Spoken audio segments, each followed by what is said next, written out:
I make a motion that we approve May 21st, 2020.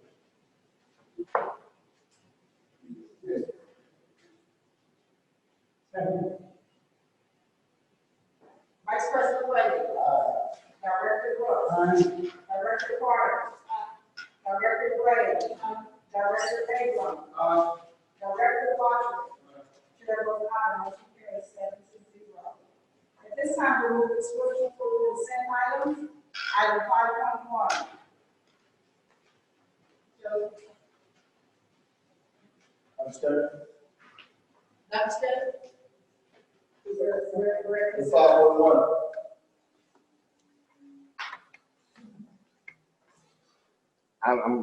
The consent items have already under there. You are not approving the consent items as a whole.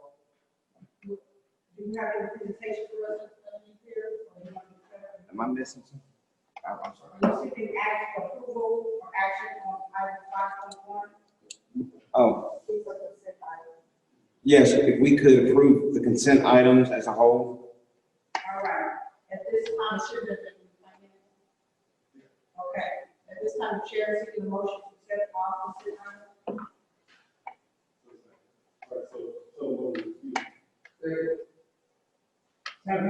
Discussion. Yeah, real quick. As you all have heard today, ordinance are getting working. Please, make sure that you look at the BPA. No, it's for curriculum. We're getting ready to approve curriculum and instruction. And as I said, it's numerous times as I've said it, we need to start paying more attention to what's going on instead of rubber stamping anything that comes across here. So I'm asking the two board members that are left, please make sure that you do your study, do your research all the time. Thank you. Vice President Ray. Aye. Director Brooks. Director Carter. Director Gray. Director Abram. Director Watson. Chair votes aye to accept all consent items for approval. Moving on to Shelley's financial production. Ms. Wiltie has item 6.1. Good evening. This is the financial report for the month of May of 2020. It's the total revenues. The working budget is sitting at 91,600,000. May receipts, we received in 5 million. Year-to-date receipts, we've received in 75 million. And the remaining budget to be received is 15,800,000. We've received in 82.7% of our funds compared to 86.2% where we were this time last year.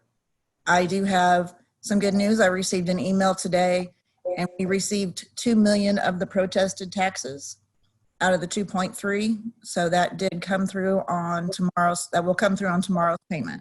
So.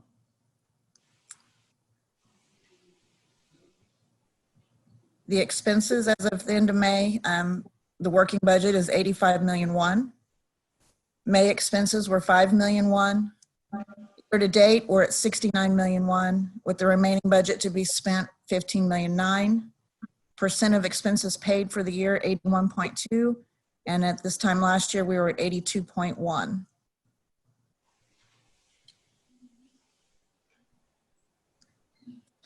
Okay, the revisions that I made to the budget, we did receive some CARES Act money. The total allocation for the district was 2.9. We were able to request 75% of that. I'm sorry. 2.2 million, and we were notified that that money came through and should have hit the bank today, actually. There was a decrease in the basic formula that the governor spoke about for the month of June, so I've decreased the revenue budget by 902,541. And then we have not received any classroom trust fund money, so I decreased the budget up for 272,963. And then below are the fund balance transfers that I'll do at the end of the year. Basically, this is moving money from the general fund to the teachers fund for no more than 13 million. So we end the year to zero balance in the teachers fund. And the same with capital, it would be a transfer from general fund to the capital fund of no more than 3 million.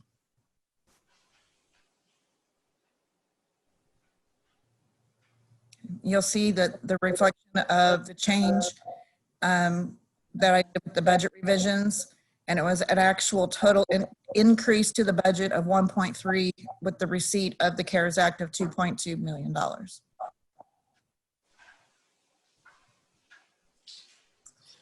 You can skip through these invoices, Donna. That's the same information that hasn't changed. Okay, so balance I'm projecting for the end of the 1920 school year is 16.008. And then that projected balance for 2021 is going to be different. So when I completed the financials, I had not completed the preliminary budget. So. Excuse me, Ms. Shelley, could you guys enlarge that so that we can see the percentage down there at the bottom, please? Donna, can you make that bigger? Can you just read it across the bottom line?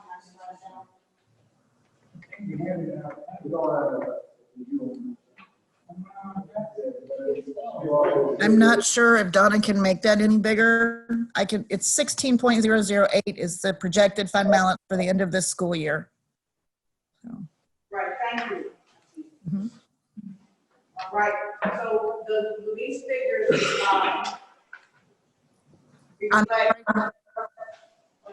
I'll wait till you're done. Oh. I have the recommendation for the financial report. So that was, my next screen was just the request for approval of the May 2020 financial report. Okay. Shelley? Yes.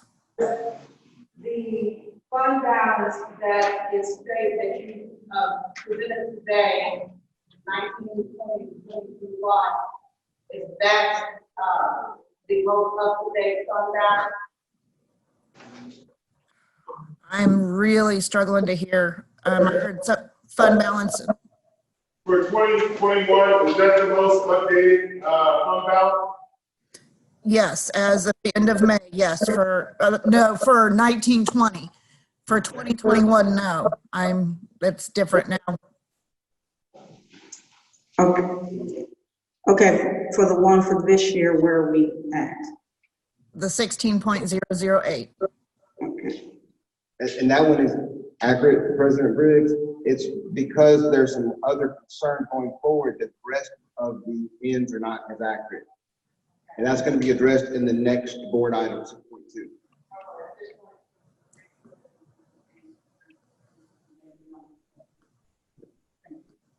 At this time, the chair is taking a motion. Madam Chair, I make a motion to approve.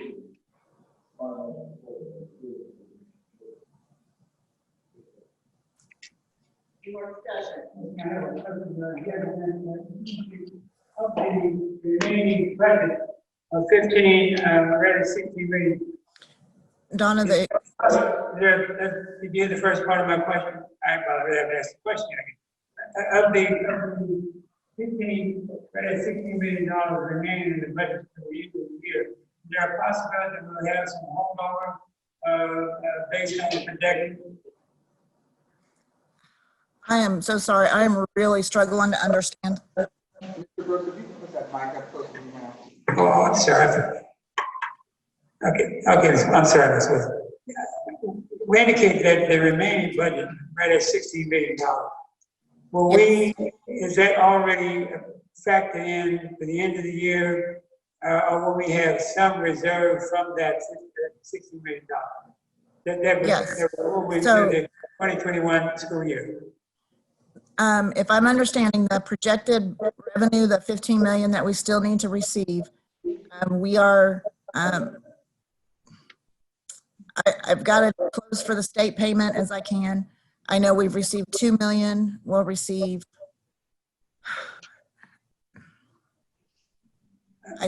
This was I'm asking about the on page 7.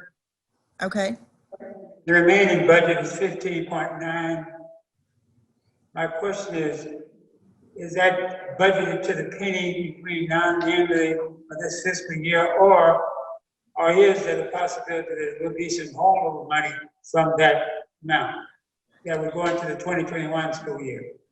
There's a possibility that some of that money will not be received, if I'm understanding what you're asking me. Not, Mr. Brooks, so out of the money that is remaining, it may or may not be received, but there's nothing that was set to go into next school year. So it's just a matter of, again, in fact, that's what we're going to get to on the next board item. When we get to 6.2, we're going to request that we can perhaps have another meeting on June 25th. Once we have a couple more weeks, that we'll have a much better picture of what the budget will look like in the year. Thank you. Okay. Sorry, I'm just really struggling to hear. I apologize.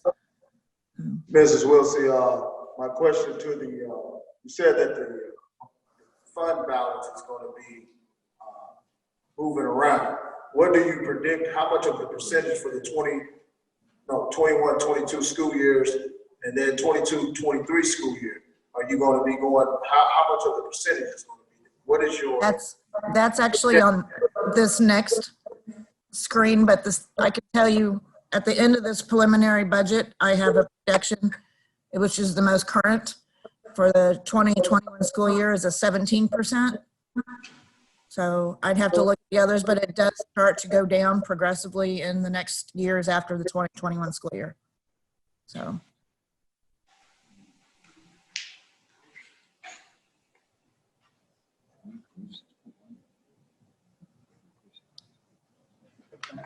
Moving on to the next. Vice President Reagan. Director Brooks. Director Carter. Director Gray. Director Abram. Chairman Isaac. Director White. Chairman Isaac. Next item. Item 6.2, Ms. Wilson. All right, this is the 2021 preliminary budget. But before we get started, when we met for the Finance Committee Tuesday, we had discussed possibly moving this to another meeting on the 25th of June. So I didn't know if this would be a place to bring that up, or if you want me to just continue with the preliminary budget. Director Washington. So would you mind kind of giving us an overview, and then we can, I would still like the board members as well as the audience to kind of get just an understanding of the gravity of the situation you're about to ask for. Ms. Wilson, what he's saying, because since I have a mic, he doesn't, is if you could still kind of go through a quick overview of the presentation. Okay, I'm more than happy to do that. So a quick overview, you'll see these are the state and local revenues. I'm projecting, or these are state and local funds. So you'll see I'm projecting 63 million for revenue, 62 for expenditures, with an ending fund balance of 8.5 just for the state and local funds. And if you can go to the next screen. This is the breakdown of the state and local revenues. This first page is local. So you'll see the total of what's budgeted for each local revenue. It's 46 million. The next screen. And these are the state funds. I wanted to talk about the basic formula calculation, top one, 27.8 million. This is the one that's probably going to be hit in July. We have not heard from the governor. So right now, the 27.8 is budgeted as if we were receiving everything. And so you'll see the total state source is setting at 34 million too. But I am projecting that this number will change. Okay, Donna, next screen. This is just the breakdown of state and local expenditures on how it's budgeted. See a total of 69.5 million for all of our state and local. Okay, you can, these are our federal revenues. So you'll see our different federal breakdown. If you go to the next screen for me, this is the total of our federal revenue at the time the preliminary budget was completed. I had a total of 11.7 million for revenues, expenses of 10.6 with the projected fund balance of 3.9 for the federal revenues. This is the enrollment trend. You'll see the 1920 school year. We've lost 88 students from the 18-19 school year. So a total since 14-15 of 1,044 for K through 12 and 1,068 including pre-K. The projected expenditures per ADA for 19-20 are $13,206. Next screen.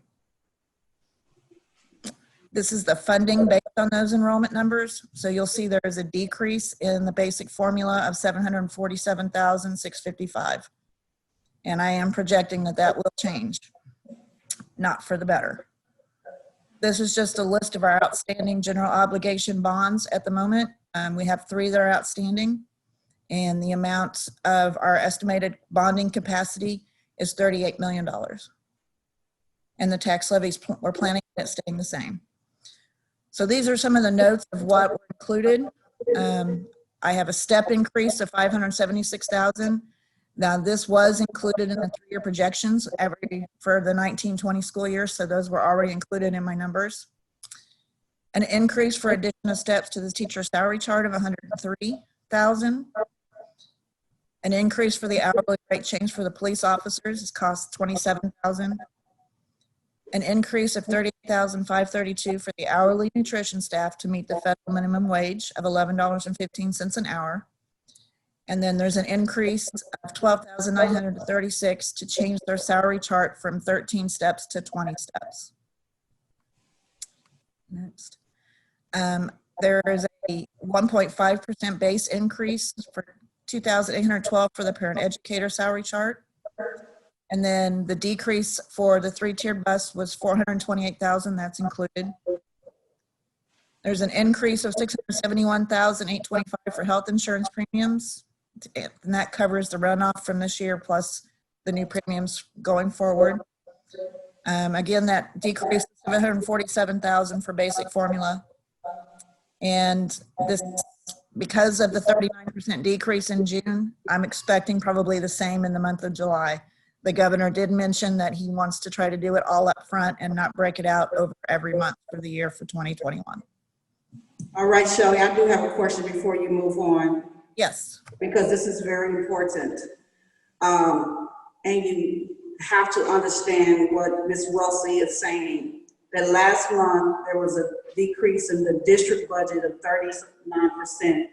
You're anticipating that there's going to be another 39% decrease in this month's budget as well. And the governor wants to do it all up front instead of throughout the year.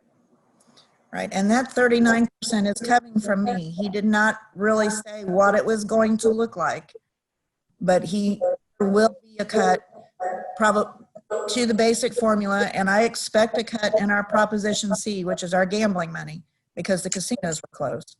So, but I just don't know what those are going to look like yet. Right, so in previous years from the Prop C amount of money that the district gets every year, how much have we received to date so far, and how much are we down in that amount moving forward for the 2020-21 school year? If you can give me just a second, I can look real quick. I know we budgeted 6 million for.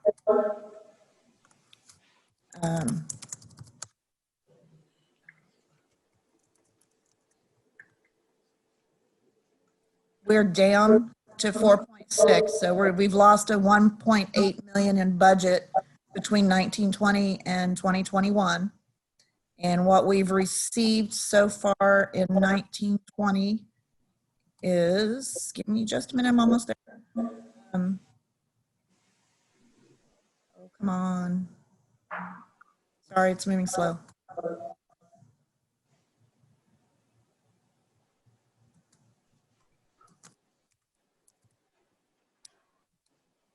We have received 5.6 million so far this year, and that was as of the May payment. So we are down. It looks like we'll probably receive the majority of it. So again, we were expecting 6.4. We've received 5.6 so far. And then this year, we're only expecting to have 4.6. So you'll see that next line right there where it says there's a decrease of 1.6 million in the Proposition C due to the amount paid per WADA. And again, that may change because of gambling and that the revenue has taken a large hit. So, Right. And so I don't want to spend too much time on this because this is very complex. This is very complex information. So I just want to be very clear that the board is going to revisit this within the next week or so, or two. Yes. I- Go ahead. Can you hear me? yes, barely. Oh, go back up one more, Donna. Go back up. So it's June. We usually meet on the third Thursday of every month, which would be June 25th. Am I correct? June 25th is the 4th, but yes, that's when we typically meet. So, and I understand this is what was proposed in finance, but also that after this meeting, that we meet again in June, say the 25th, to be able to await the governor's response to this preliminary budget. And it also will give time for new board members to be able to get with you, Shelley, to be able to understand the budget so that when you are able to relay the preliminary budget, they can actually have some confidence when it comes to it. Would you agree? Yes. Okay, great. Yeah, I'll tell you, this is part of that 15 point something million that Mr. Brooks was referring to. We'll have a much better picture if we're going to receive it by the 25th or if we're not. So we'll be able to project a much more accurate budget than we could at this time. And And before Mr. Brooks makes a comment, this is why it's extremely important to have a very healthy fund balance. Because you never know what life is going to throw at our children. In order to do great business, in order to provide high quality education, it is critical that you have a healthy fund balance. In the district, we've been working for the past 3 years to improve this. But moving forward, it appears to be urgent that this issue is addressed, and when you address urgent issues, comes with challenges. I don't know what those challenges are, but I'll be sitting in that chair very soon, advocating for what I believe should be done over there on that side. Yes, Director Brooks. Madam President, I was going to raise that same issue. In addition to that, I heard the date of June something, but Ms. Wilson, Dr. Skinner, that's not set in concrete. That money from the government, that's not. No, sir, that's why, again, by the end of June, I believe the 30th is a Tuesday. If we have that meeting on the 25th, which is a Thursday, that would only be 3 business days left in the month. So everything is wishy-washy. We don't know where things are going to go based on what the governor may do or may not do.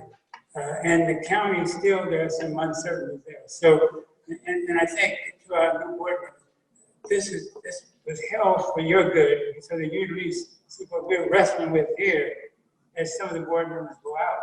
Because when you come on, you're going to join the 4 of us and wrestle more with what you're hearing this evening. Thank you, Director Brooks. Thank you, Shelley. Yes.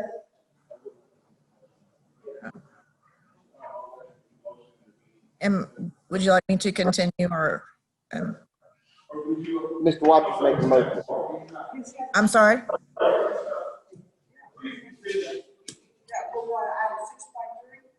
No. So she's still wrong. She still has more to do with her budget. That's it. That's fine, let's keep moving. I have my question, I need to get my question answered at that time, because you got to do my presentation. We end up with a real shaky fund balance, not paying close attention. Okay. Let me understand where we are. She's still presenting on 6.2.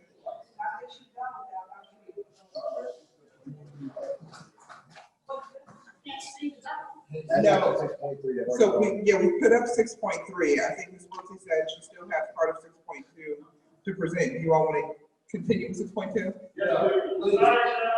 Continue everything that we can see so that everyone will get a clear message of what's going on.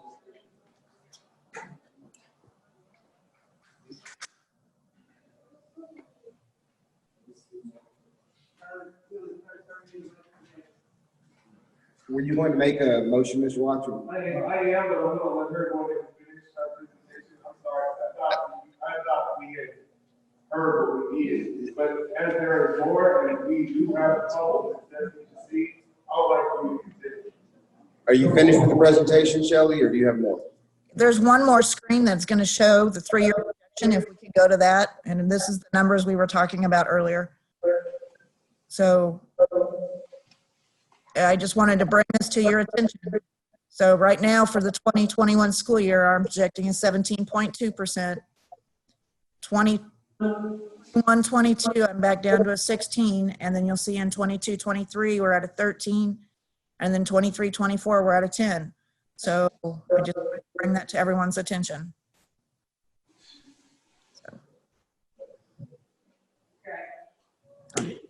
That's the presentation. I'm done with the presentation. I think Mr. Walker is gonna make a motion, but this, remember, this is the one where we'll deal with this on the 25th. Yes. Okay. Yes. So, Madam Chair, I'll let her make a motion. Madam, I don't think we want a motion to this. We just, this is for information purposes only, preliminary. Next week, when we hear the full presentation with the new board members, is when we'll take action on it. Yeah, that's it. We can make a motion to continue to the next meeting. Hold up. I need Yeah, it's appropriate for Mr. Watson, if he wants to make a motion to address this issue on a date specific, if you want to make a motion to pick up item 6.2 on a date specific, that motion would be appropriate. That, if I might, that was a recommendation that came out of our committee that we act on that on the 25th. But certainly,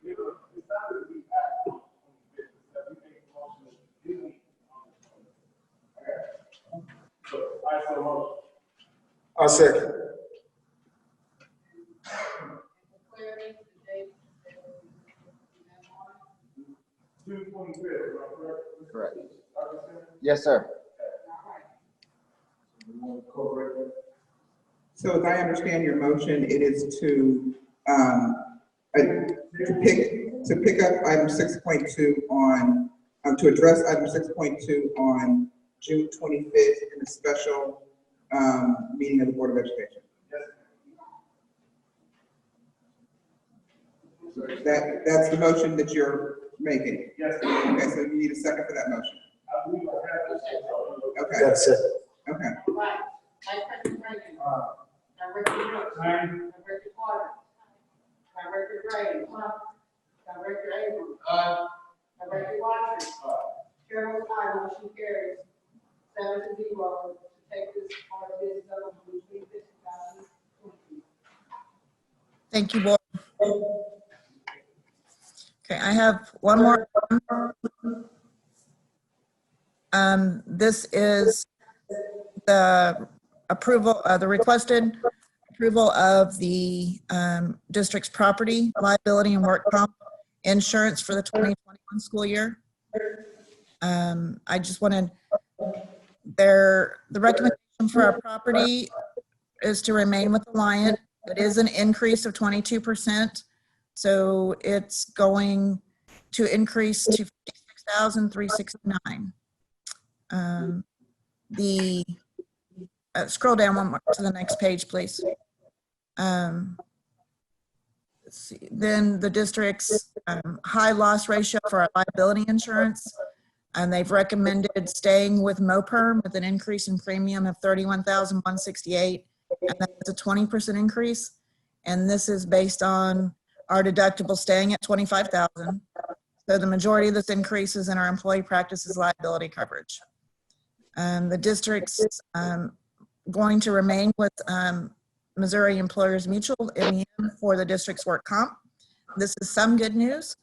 The district's new annual premium has decreased by $112,000 from $624,000 to $511,000. This is due to a decrease in the district's experience mod from 1.31 to 1.2. So that's very good news for us. So you'll see the comparison here. For 2019, we spent $1,038,000. For 2021, we're looking at $1,012,000, which is a total decrease for these three plans of $25,469. So were there any questions? I do have Linda Minson here with Hub, who was our, if there were any questions regarding this. Otherwise, the interim superintendent recommends the approval of the 2021 property liability and workers' compensation insurance proposal for the $1,012,592.05.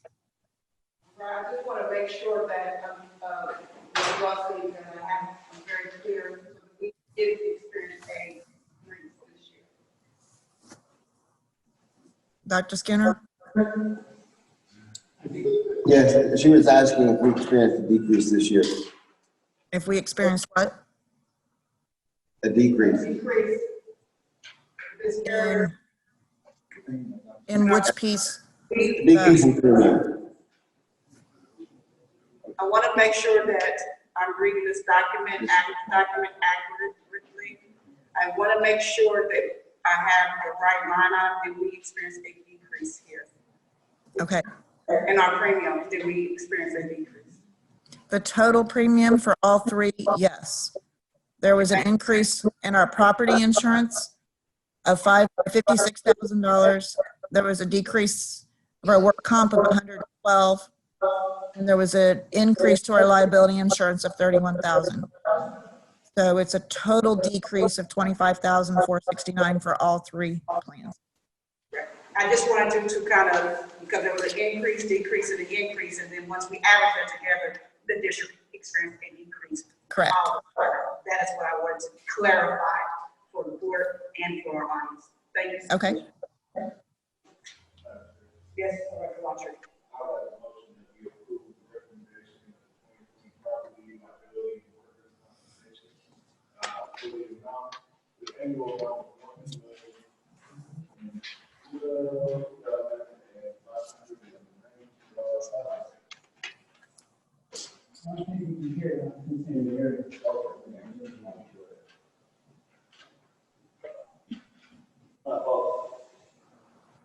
My apologies, everyone.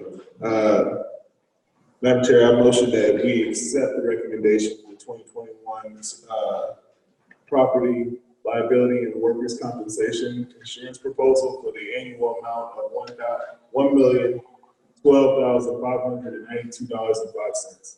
I second that. Vice President Reagan. Aye. Director Brooks. Aye. Director Carter. Director Graves. Director Abrams. Aye. Director Watcher. Aye. Chair votes aye. Motion carries 7-0. Thank you, board.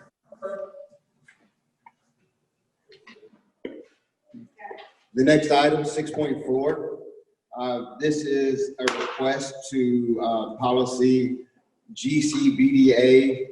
The request is talking about utilizing unused vacation and converting it into leave. Currently, all professional staff employed on a 12-month basis receive 15 days of vacation the first year and 20 days thereafter. Vacation days do not accrue.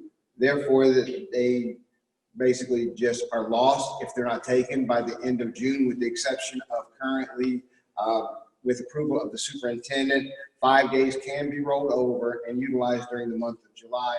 But again, if they do not get used, they will be lost. So when we start looking at additional information, 20 vacation days are often difficult to use during the school year with multitude of critical and non-critical issues that occur every single day. This year, especially with COVID-19, there are several 12-month employees that were unable to complete vacation plans and have several days accrued. I've talked to several people with as many as all 20 of their days still accrued because they were going to take them in the spring and they were not having that opportunity.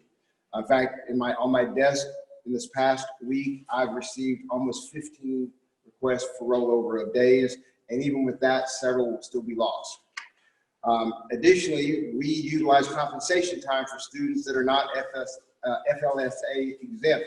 So for instance, if we have snow days and so forth, we ask buildings and grounds to come in, they work during those days, we do not compensate them monetarily, we give them more time.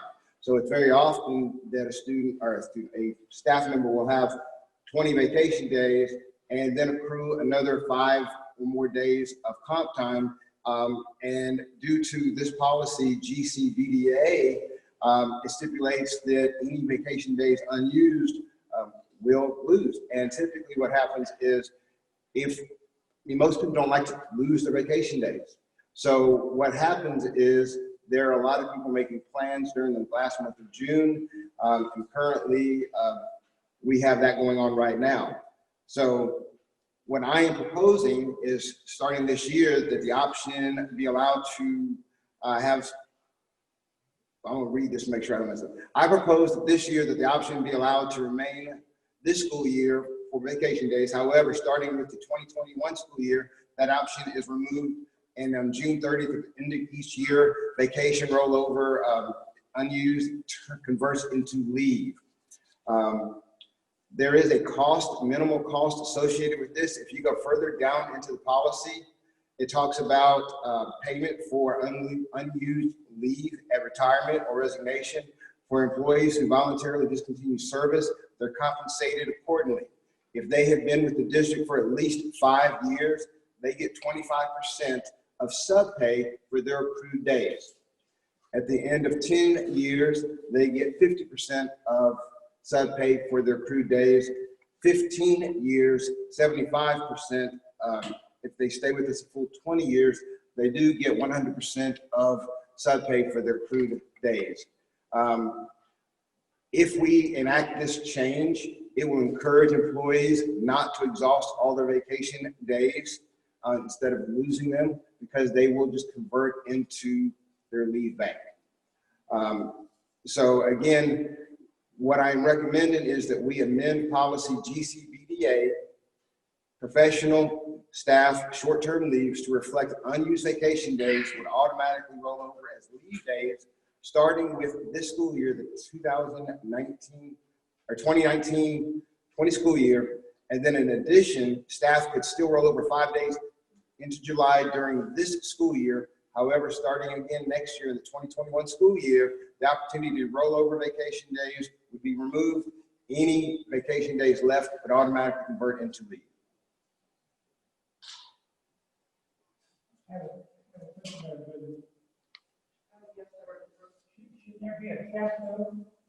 There, if you look in board policy, there was a cap of 150. However, a CBA agreement supersedes that cap, so there is not a cap on days. Well, again, if you look in the policy, it does talk about a cap of 150 days, but there's a CBA agreement that supersedes board policy. That agreement is still into effect. Yes, sir. The only issue that I have with this recommendation today, Dr. Shannon, I've expressed it. This is our first read or second read? We had the first read during committee, but this is the first read for the full board.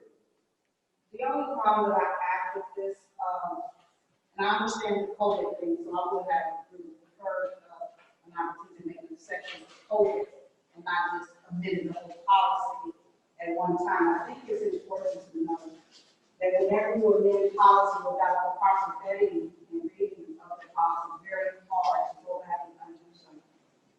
I see a number of things that I can sit offline to ask my questions regarding this policy, including having discussion about how it impacts the collective bargaining agreement as well. I'm not a school. I'm not going to do that at this time. I really caution the Board of Education to change policy without the proper reading and vetting of it. You can do it, But once you start doing this, you can make happen again and again. And the financial ramifications and the other ramifications that come behind this it will impact the district in its entirety.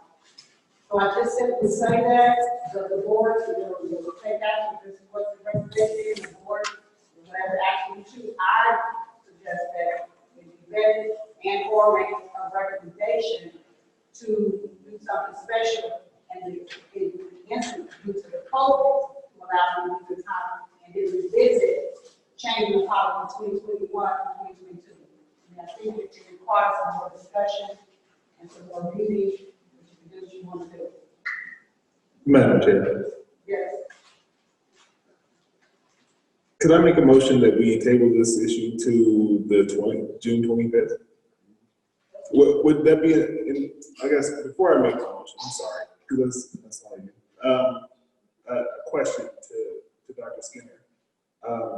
Would it be advantageous for us to be able to give new board members a chance to read this over the next following 2 weeks, so that they can vet this process? And would it be timely enough in order to be able to get the recommendation that you're looking for? Yes, I mean, if you would like to postpone this to the June 25th, allow new board members to read policy, that is fine. Again, this is something that has occurred every year. It's just made extremely, I guess, the exponentially worse this year with COVID. But it is a situation that occurs every year where staff members are losing days. And based on what you just presented now, is that it is encouraging for teachers to be able to agree with this, because it kind of gives them more time. Right, as long as we act on this by the 25th, we would still have it in time for this year. That is crucial, because if we hit July 1st and we've not passed it, everybody will lose their days. Okay, so because I want her to have that mic right there for her as I make this motion. So, Did you be closed session meeting? no. Okay, I'm just gonna take a pause for closed session. Yeah, it's open. I mean, my second thing is just for everybody. Because you guys also have snow days in which you guys incorporate every year. So how will that all come together? The snow days that's incorporated that you are able to cover time, and is this gonna go for 11-month employees also? Is this gonna go for 12 months? Because the policy is gonna keep going and going. When you start digging in, start changing. You wanna have that crossfire, collective bargaining, that's gonna come up, and then you'll see, why did y'all incorporate this collective and bargaining, which you guys have before this? 11 months employees do not receive vacation, only 12-month employees receive it. This is primarily going to affect B&G, maintenance, technology. Those are the employees that it affects the most. But you see how it can start and go to process.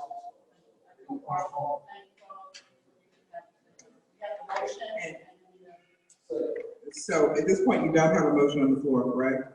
No, I Okay. made it. So I want you to have that mic as I make sure that I'm making it correct. Okay, let me do this before you make your motion. Let me provide for the Board of Education what your options are per board policy.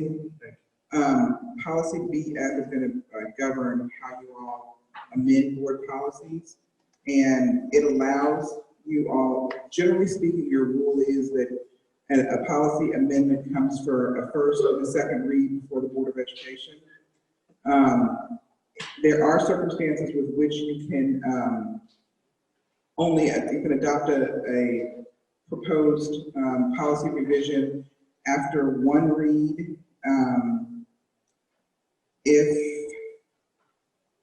when immediate action is necessary and the motion to approve the proposed change states the reason for the immediate action. So if you wanted to act on it today, you could do that. You would just need your motion to include language that says, we believe this is an immediate action, and you obviously have that with the fact that if you don't act before July 1, it becomes a moot point, the time would be lost.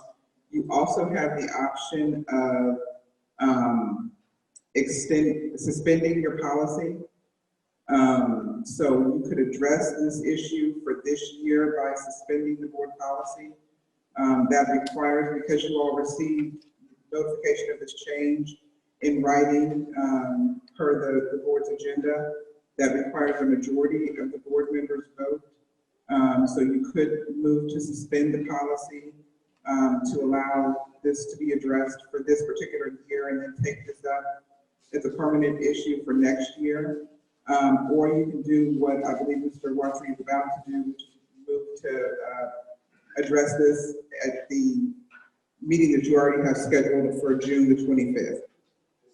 So what, I'm just kind of back to you. So if and playing this out, if we as a board postpone this to the 25th, we can then, it'll be agreed, because it's time sensitive. We can then motion in that if we do agree with it to propose that this policy moves forward after one reading due to the end of time frame that we. You can do it that way. You can consider this your first reading, and you can also have a second reading on the 25th. So there isn't anything that I recall that provides a time constraint, the amount of time that you have to have between the first and second reading. And certainly the changeover in the board doesn't impact that, because the board is a fluid entity that is going to act regardless of the change. So you could count this as your first read and then take it up for a second read on the 25th, and you would be within the guidance policy. May I ask a question before the motion made? Yeah. Is this a part of our collective bargaining? This part of this policy?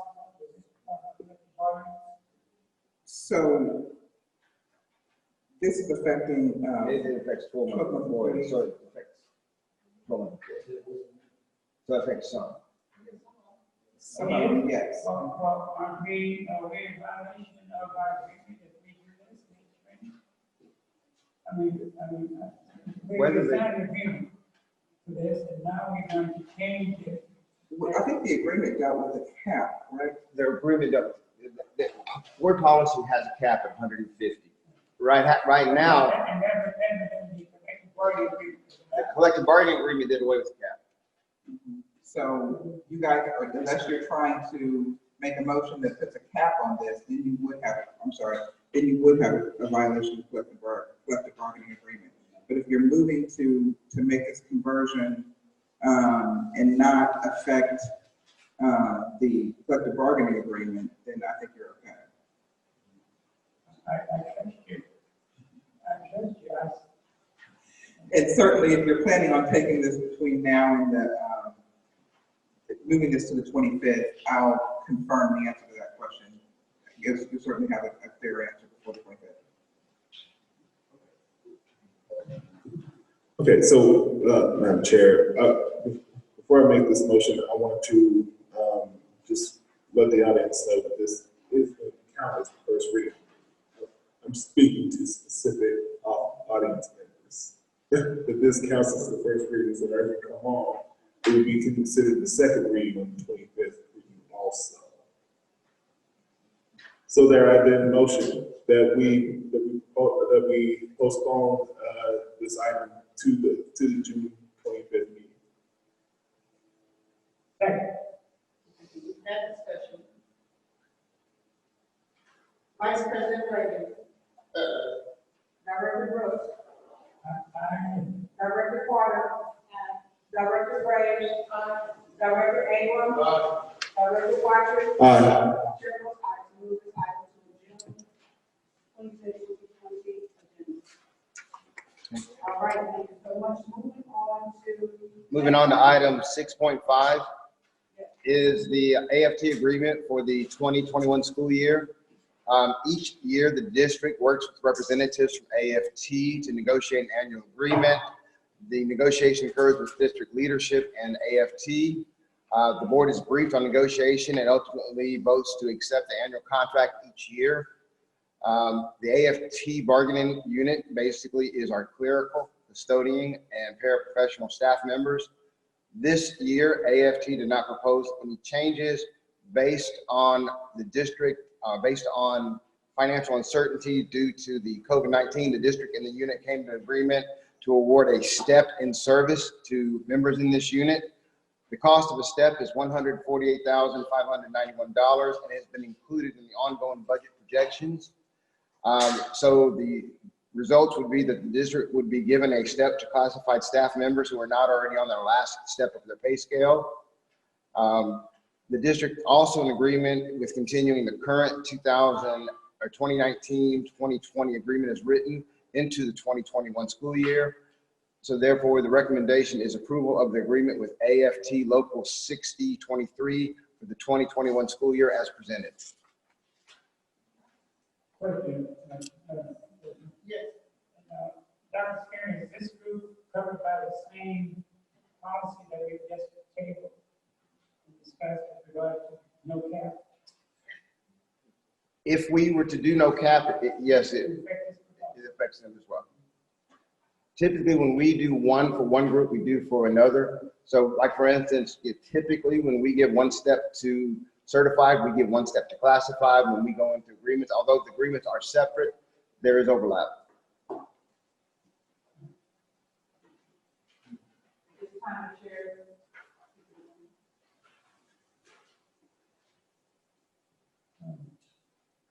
Madam President, I move that we have the recommendation from the superintendent to approve the AFT agreement for the 2021. I second. Discussion. Vice President Reagan. Director Roach. Director Carter. Director Gray. Director Abram. Director Watson. Aye. Chair votes aye, motion carries 7-0 to accept AFT agreement. Moving on to one of the most important items on this agenda is legal. Board action relative to approval of the June 2nd certified election results. Mrs. Hickman. Thank you, President Briggs.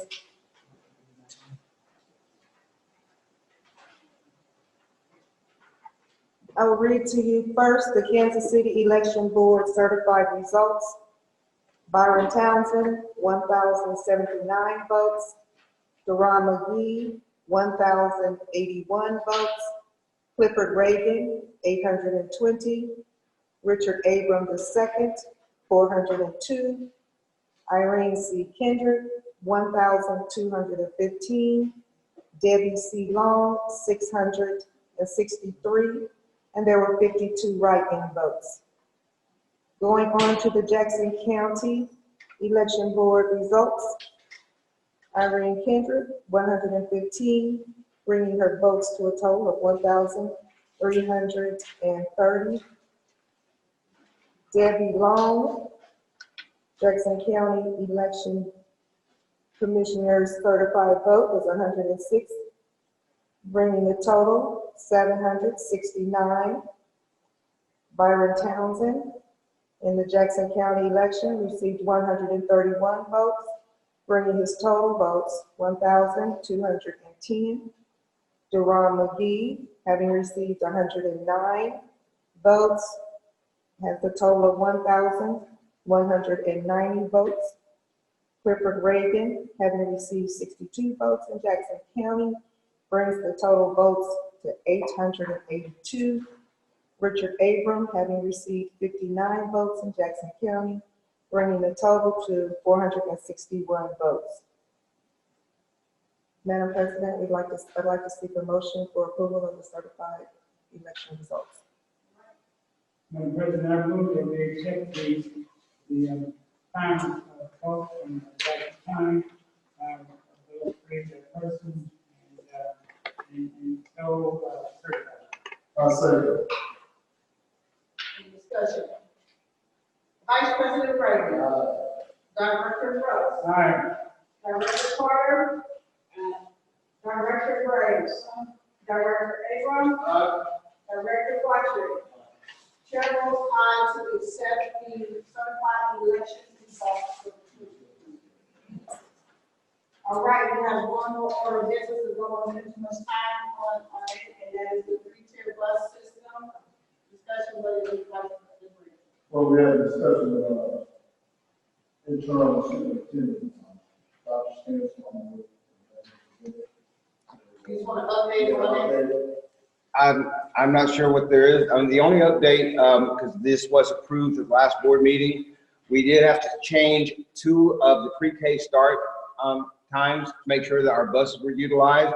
So the only addition to what was presented last time is Frida students would go from 8 to 2:30. Irvin students would go from 9 to 3:30. And again, this is so we use the same buses with the harnesses. They finish one route and have time to get to the next. Thank you for the update. At this time, we're moving on to item 7.0, committee report, education accountability committee, Chair Abrams. This last meeting, we primarily discussed re-entry for next school year. There's several options that we're looking at right now. We would narrow the definitely more information if something we presented from the committee to the board in July. Thank you. Facilities, Chair. Vice President Green. Only thing we spoke about was the, every, principal being able to sell one place on the bond for their facility, make sure that fund balance was to be incorporated, and make sure that they use funds for whatever they need in their facility. And we also spoke about the grant that we're going to receive for the football field. So that district was responsible for how much is this percentage? Our percentage was $275,000 that roughly remaining after receiving the fire fund. The estimate total to replace our football fields of $500,000, and that's with the graphics on it. But we will have to receive some funding from fire and Mr. Meeting. I see it's a beautiful face up there. I hope I can say that without it being, not legally. That's okay. We don't give this. We want to go, but that's what we, it's just a reason. Policy. Director Washington, your policy committee. So many of the things that we discussed have already been brought here amongst our consent items. Speaking on the vacation leave days, which we'll address on the 25th, as well as policy BDA. And I believe it was just the discussion that Mr. Dixon brought up, asking for us to review that policy, which happens to do with the time frames in which we address each topic of an open session as well as a committee. Last thing that we actually discussed was the possibility that the policy committee be utilized within the following year to review every policy by letter.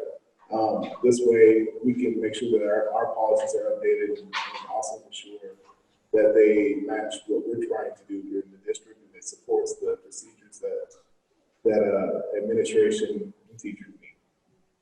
Thank you. Thank you. Wonderful work. I do want to take a few seconds to thank everyone. One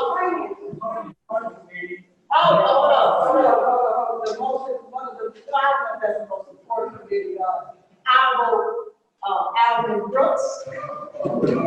Yes, I do believe before I can, because I wanted to stay tonight. Thank you. Can you please provide us with a finance update? The finance committee, dealt with the main issue of the budget, and we decided that tonight on the consent, we have a discussion tonight, and there will be further discussion, and I will leave it on. Thank you. Thank you so much. At this time, it's time to get more recognition, more recognition. If I may. Yes. And this is something again that that I have not done before, and I know all of you, some of you I've known longer than others. So to make sure that I kind of got just wording down, I did write something down that I like to read at this time. It is with both honor and remorse that I recognize our outgoing board members. I am truly honored to have worked with you and have gotten to know you better as we've supported Hickman Mills together. But it's also remorseful as you no longer be on the board However, knowing you all as I do, you will all be very active and still visible in the district. Director Abram, you joined us just last year, and I've appreciated working with you this year and all the support and collaboration you provided, especially during the board meetings and your chairing of the Educational Accountability Committee. Vice President Reagan, you've been on the board these past 3 years, and I've known you, however, since I've come to the district. You've always been somebody that's worked hard to support our students and staff.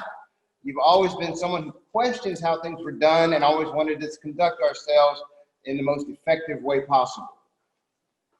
And last but not definitely least, our President Briggs, you've been on the board these past 3 years, and again, I've known you since I entered the district. You've always been a proponent of the district.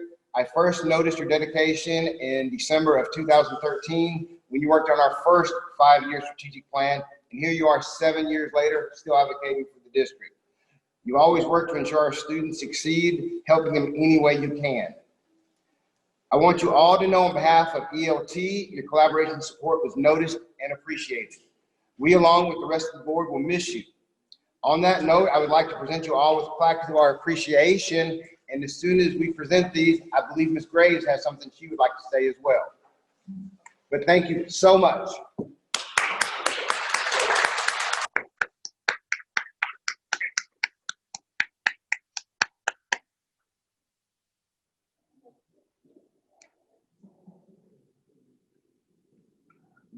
Mike.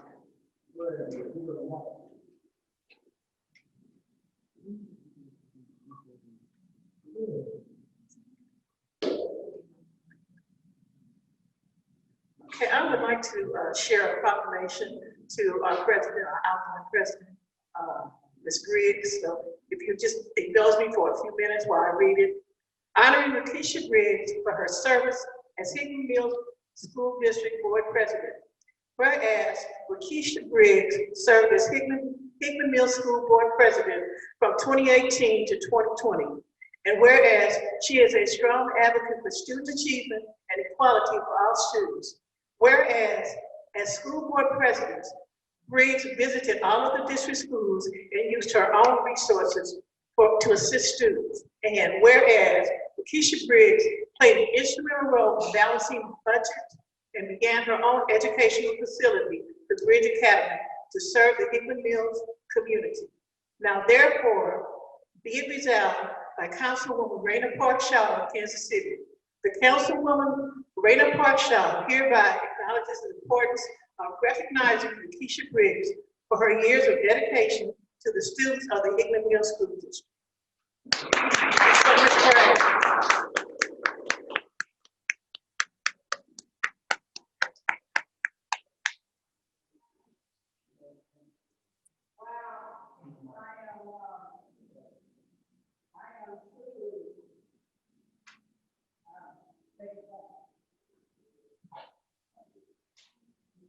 Checking the mail.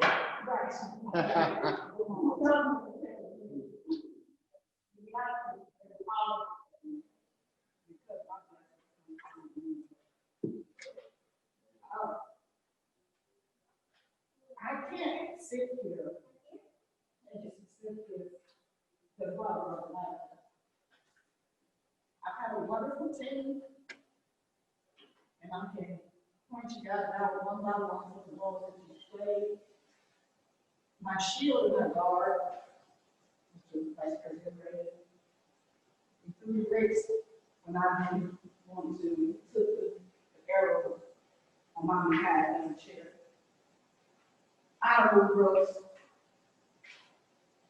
for his willingness to always have his phone on me.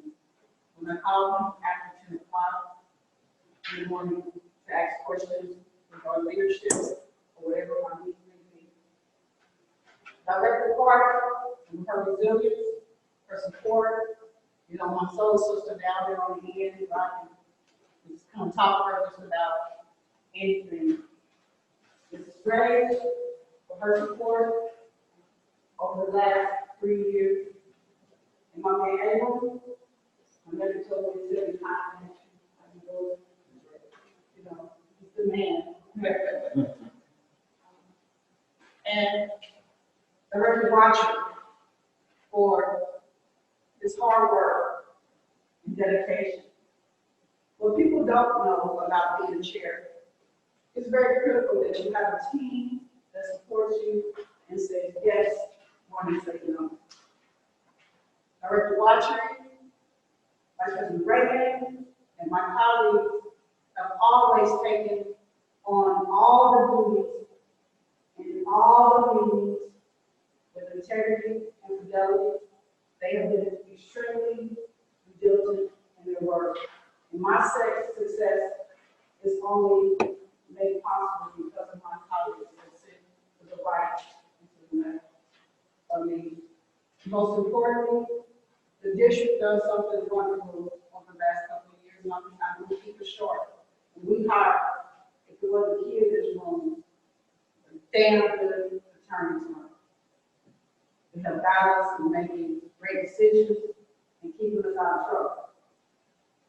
So I want to thank the firm for all their hard work. I want to thank the leadership team. I want to thank for supporting Mrs. Payton for her organization, for our agendas and making sure we got everything that we need with such grace and kindness and always lead us with a smile. And you IT people who couldn't do this without you. I want to thank you for introducing this team to Zoom and making our meetings possible so we can continue to conduct district business. Thank you so much. And it has been the most important job I've ever had. And probably always be the most important job. So thank you for giving me an opportunity. April? Yeah, this is a great city. Yeah, it's all covered by. Right. I just want to say a little quick piece. I just really quickly wanted to say thank you to the entire Hickman Middle School District. It was an honor and a privilege to serve. I would like to just leave my seat on this note that Hickman Middle School District is primed to flourish. We have some great teachers in this district. We have a new superintendent with a track record of success. We got families that care about the children's education. We got students ready to learn. We got a Board of Education's oncoming directors that I know are going to carry the team momentum. And we got a community that's willing to support. I'm confident that the district is in good hands. As a community member, as a parent of kids in this district, you're not going to get rid of me that easy. I will be around. So to new board members, welcome, and our children are dependent on you.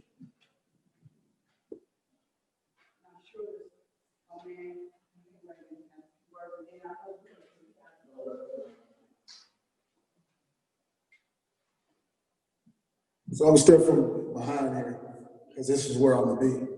And I wanna look at all of y'all in your eyes this time, because this right here is very important. And I want you guys to know as I'm gonna make sure that I get out of the way and social distancing.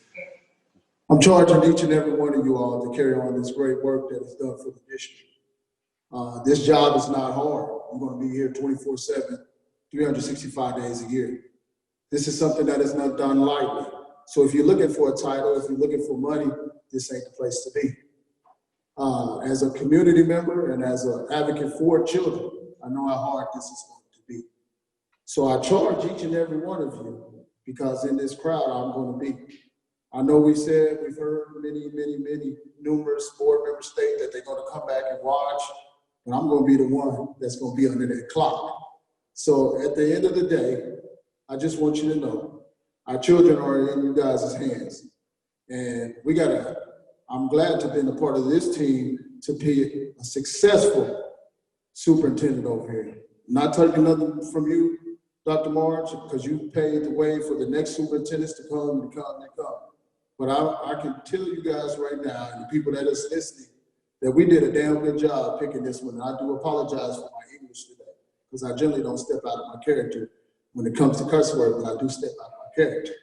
But in that being said, I want to thank Mrs. Payton for all the stuff that she has to put up with us. She was always fixing a salad. I'm a big man in a little man's body, and I told her I don't want no salad. And I want to thank C. Johnson Fields for everything, and her father that's listening. I want to thank you all for joining this team. Our interim, Dr. Skinner. I know that you will keep carrying on. IT, y'all been here for day one. Dr. Smith and your team, and I want to thank you all. But in going, as I stated, this is a job. It's going to take each and every one of y'all to work together as one team. You can't work, a car can't work without a battery, a car can't work without a tire, and a car can't work without a steering column. It all has to go together. With that being said, as I said when I was on my last facility meeting, can I get a woo woo and we out of here? Thank you.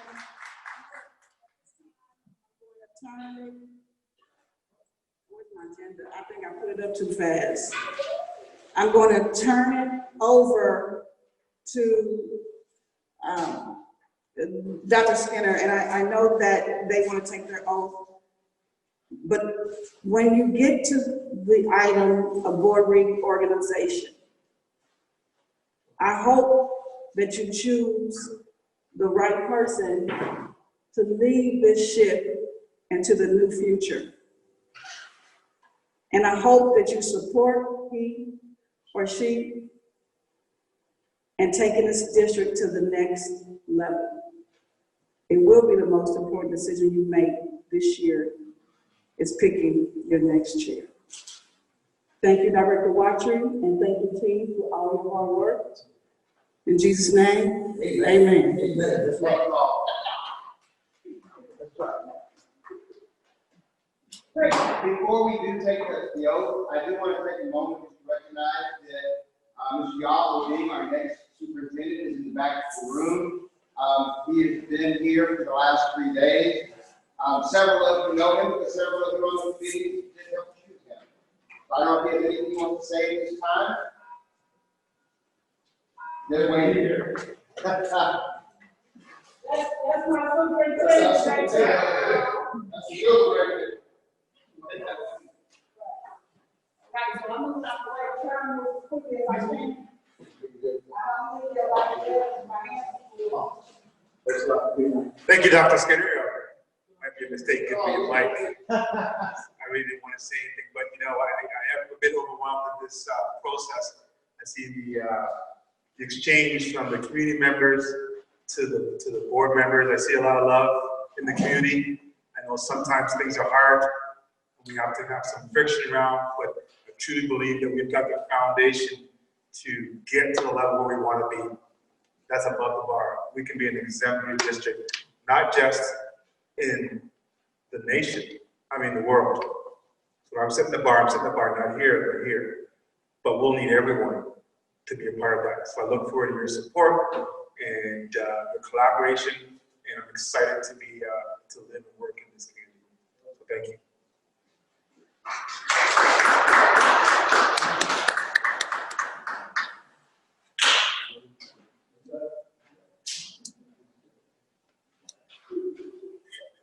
I'd like to call up Irene Kendrick, Ryan Townsend, and Delon Reed.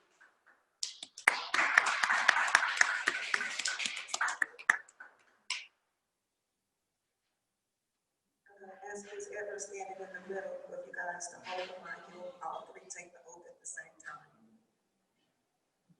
If you would please raise your right hand and repeat after me. Do we need to go with this way so we can call about? Which way is it going to work for y'all? You can stand here so you want as long as you repeat after me. I do solemnly swear or affirm that I will support the Constitution of the United States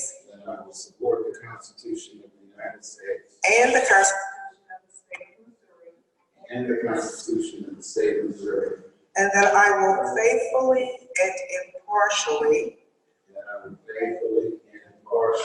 discharge the duties of school director in and for the Hickman Mills C1 School District. Discharge the duties of school director in and for the Hickman Mills C1 School District, County of Jackson, State of Missouri, to the best of my ability, according to law, So help me God. Thank you so much. If I can get you to sign the oath.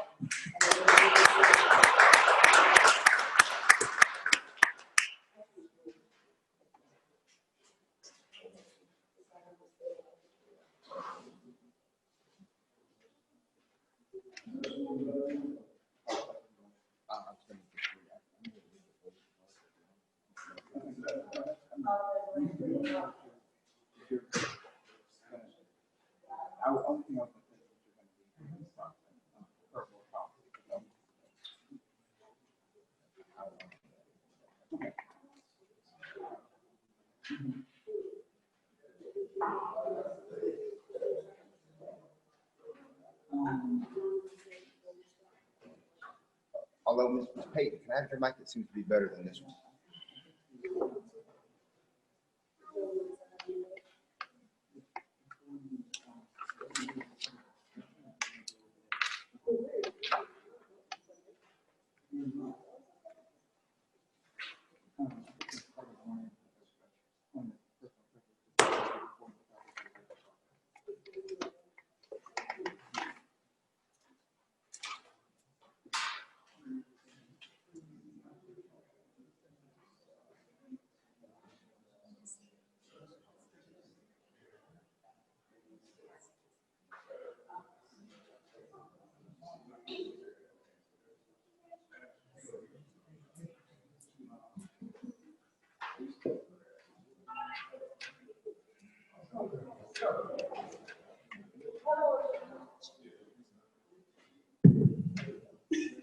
Hello, everyone. Watcher, everything. I think tonight I wanted to change a little bit, do something different that we didn't do last year with our elections. And so I think it's very important because we have new board members here. And I know tonight is very important on who we're going to vote to sit in that seat to be president. So I think that we should respect the new board members who haven't really got to know the people that's running tonight. So I think we should ask each candidate that wants to run for the presidency to actually explain why they deserve that seat, or what you know, we all can take a question. Maybe we have something we should want to ask them. And I know I have a question. So, I mean, for the new board members, if there's something that you want to ask prior to electing or making your vote, I mean, I think it's only reasonable that you do. Anybody can go, or I start off? I can start? Okay. Well, this is basically, I wanted to ask, one of the questions I want to ask is prior to last year when we had training, and this is coming our board training, I know we had some descriptions about who should we be able to go to different training as a board. Should board members be able to go to different trainings? And I thought it was a great experience because I was actually a board member that got to the training in Miami. So in order, I think we should actually have our superintendent go. And I think it's good for everybody on the board to go as a whole to get different training. But I want to know, how do you feel about the training? I mean, I know Mr. Watcher last year you did agree with it, but maybe this year you might have changed your mind. Or do you still, I mean, how do you feel about it? Are you asking? Yeah, I'm asking. So, as a board member, how I feel about the trainings that we're sent to, I want to make sure that everyone has the ability to receive training, and not just selective board members. And as we have annual conferences that come up, as well as trainings, I would like for the administration to be able to produce a schedule for us to be on, to ensure that all board members get the same training or get the opportunity for training. So like if two or three are going 1 year and the other 4 go the following year, or it's more specifically that you go to the pretty much to your term. If you're a first term person, you're probably going to need to go that first year because you were 1 year term. If you're a 3 year term, then you can be put on the schedule to ensure you get that training during your service. What I would propose is that we try to ask that the administration to create a schedule to ensure that the whole board gets that training and that availability, so that everyone is across the board being able to receive the same training and being able to apply it throughout their term. I think that same training was open to the full board, if I was correct. I think you just had to go and sign up, and that's when we took the step. I took it basically to get some more experience outside of our district. And as you can see, when you're sheltered here, you don't get to experience other things. And when you go to other districts, seeing that they have the same budget as we do, but they are exceeding, that's what questioned me. And then I get to see other people and how they're training, and I can bring all that back to our district. And so I think it's very important that we, I mean, you don't have to go, you don't have to go, but it's a good experience for us. And if the superintendent wants to go, anyone who wants to go. But we're talking, Mrs. Graves, how do you feel? Can you hear me?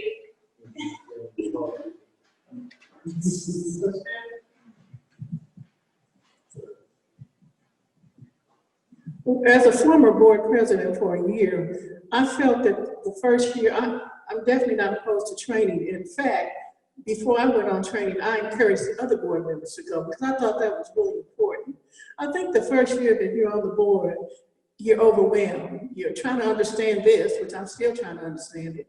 You're going to new board training and just trying to put everything together. I definitely believe in training. I definitely, I've been to the Q conference and I've also been to the MSBA.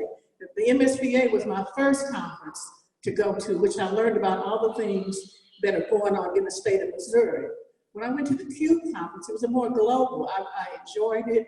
You hear a lot of things from other districts that oftentimes have more money than your district has, even though you want to bring that back. So I think the key thing is training.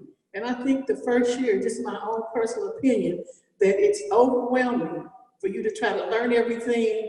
And I do feel that you should go to training, but I do think that the training should be in reference to you learning the things that are going on in the board, those things, strategies that they teach at those conferences in this VA.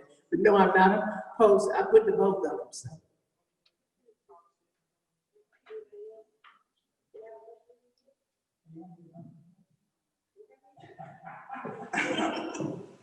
Board of Education, let me just point of order here, and I'm just trying to figure out how best to facilitate this.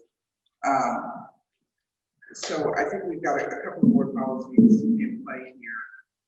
One is that after the law take your oath of office, my board policy, the next action should be to elect your president and vice president.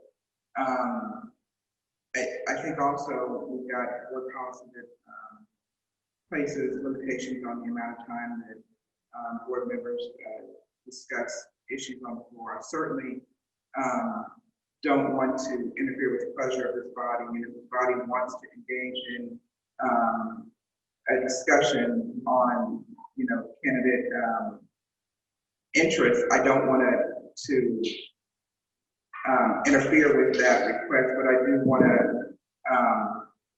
ensure that you all, as a body, want to engage in this process. And so I'm thinking about the best way to try and facilitate this, and it may be to entertain a motion to have some discussion like this. And if the body as a whole wants to do this, then certainly you all can do it. But I think a motion to engage in some kind of campaign discussion would be appropriate. Yes, sir. I would propose that we have the election, and that we have the candidates, you can put them on the text recommendation of what they bring to the table as the president. And the relationship after the election. And that's what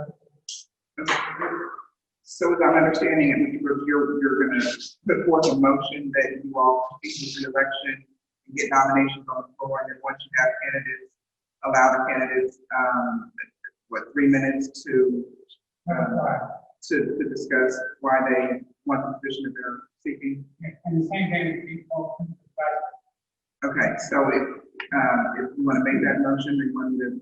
I would also move that we have the election of the office and as a candidate, the manager of the office of the investor.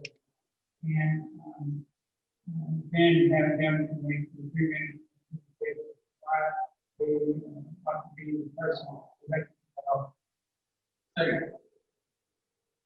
All right, there's a motion and a second and the floor. Is there any discussion?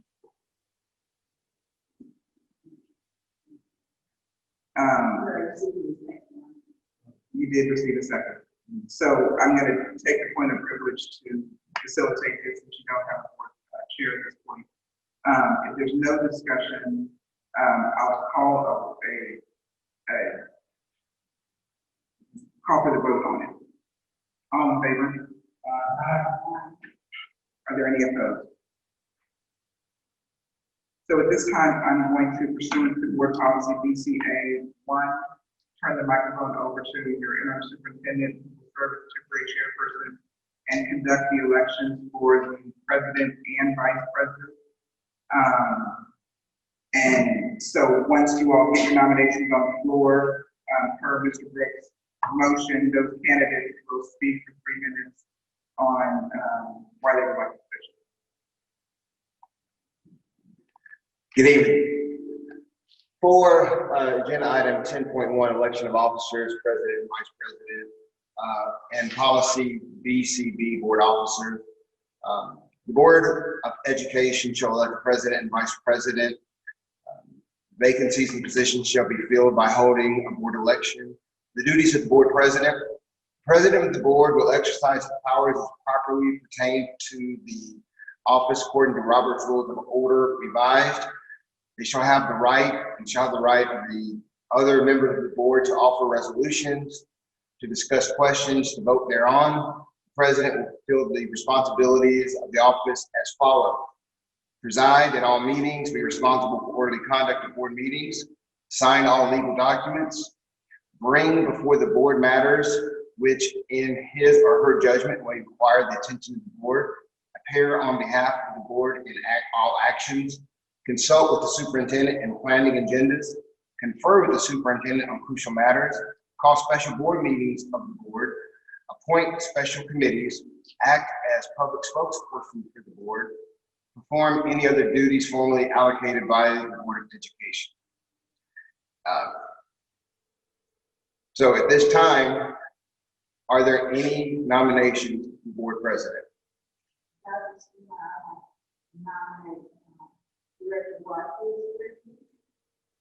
We have one nomination for Director Cecil Watry. We have one nomination for Director Carol Gray. Do we have a second? All in favor? Any opposed? So we have two nominations, Director Watry, Director Graves. Who would like to go first? Director Graves? I call me old-fashioned, you know, I let females go first.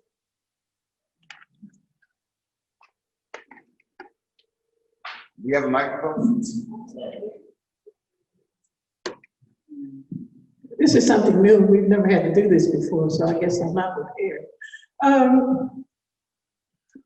One of the reasons why I want to be the board president is about 3 years ago, I was the board president and the vote was to nominate a new president.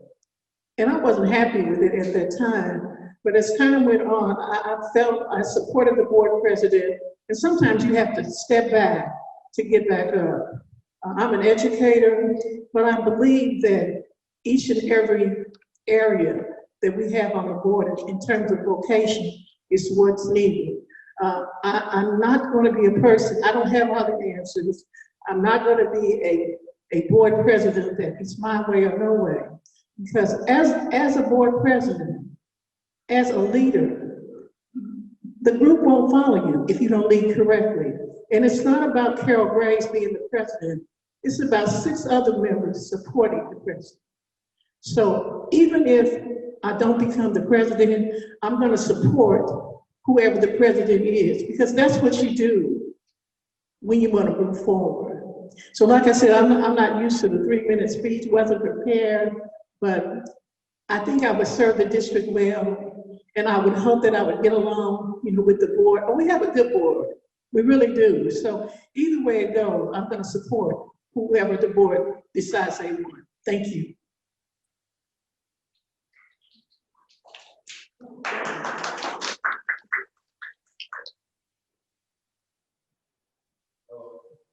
Hello, my name is Cecil Walker.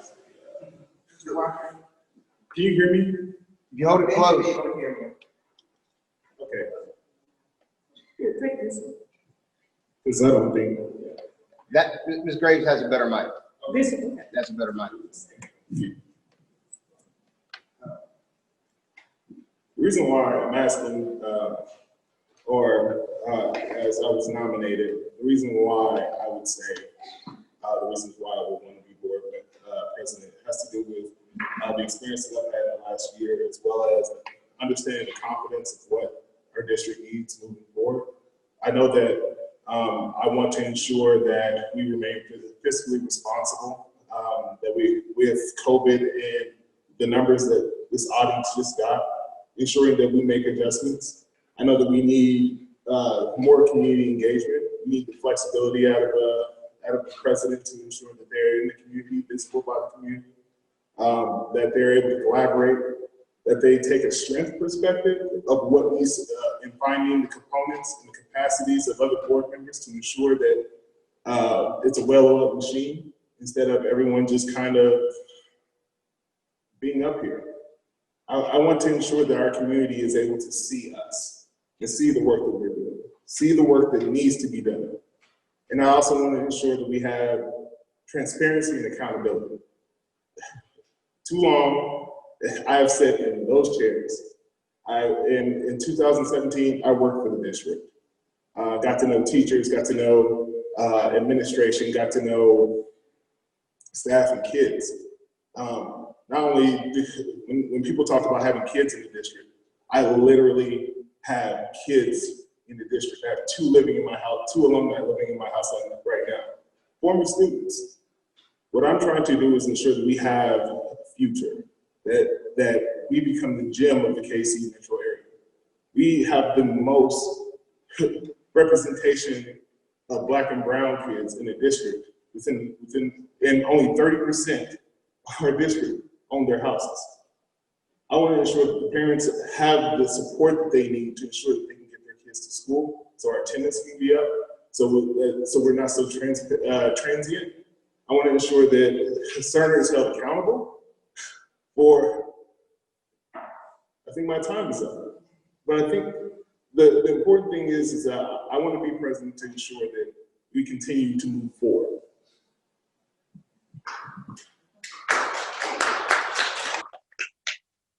Thank you. Is there any further discussion? Here now, we'll take one candidate at a time. Director Watry was nominated first. We'll do a roll call. Ms. Carter, do you, and this is going to be, if you would like Mr. Watt or Director Watry to be president, say aye, not say nay, please. Director Carter? You abstain? Abstention? Director Brooks? Aye. Director McGee? No. Director Kendrick? Director Watry? Director Townsend? Director Graves? So we have 3, and 1 abstention, is that correct? Okay. Next, we will take Director Graves. Director Carter. And the same question, should Director Graves be president? It's a yes or no vote. Director Carter. Another abstention, yes, ma'am. No. No. Director Yes. Kendrick? Yes. Director. Director Graves?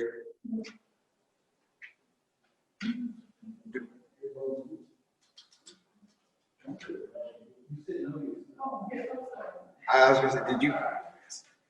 Director Graves, one more time, do you? Yes. Are we back to 3-3, 1 abstention? All right, so we currently had the nominations. We voted, we've had 1 abstention. There's 3 yes, 3 no's for each candidate.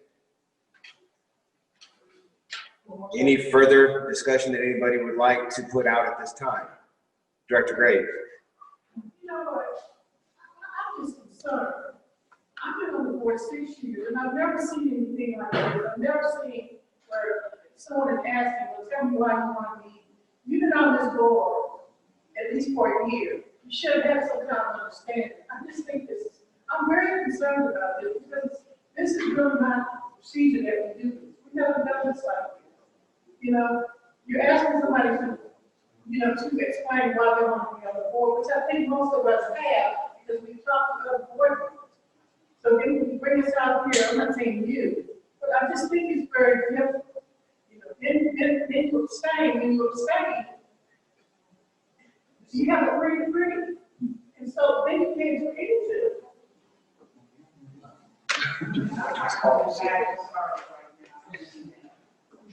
Okay. So, Board of Education, you're going to, we're going to have to do this process again because we've got to select a president tonight.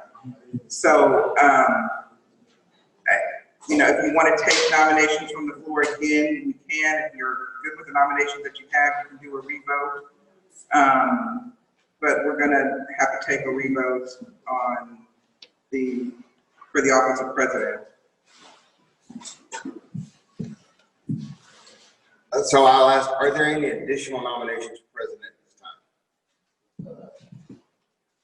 So we still have the 2 nominations, Director Watry, Director Graves. Is there any further discussion before we take another vote?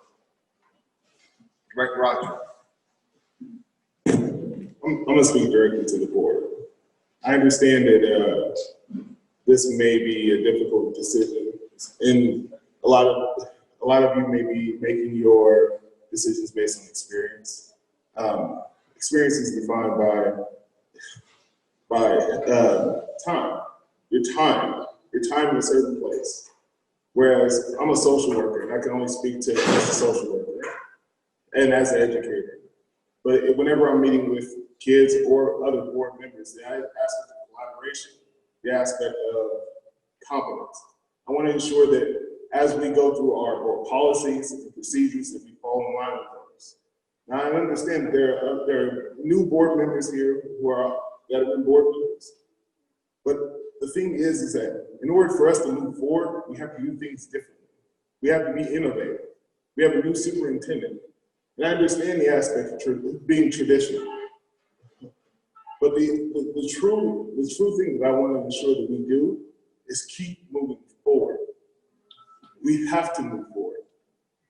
And that has to come with visibility, confidence, and just, how can I put this?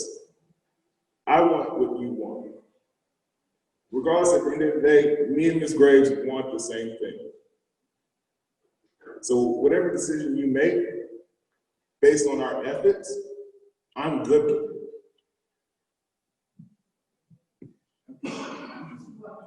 So,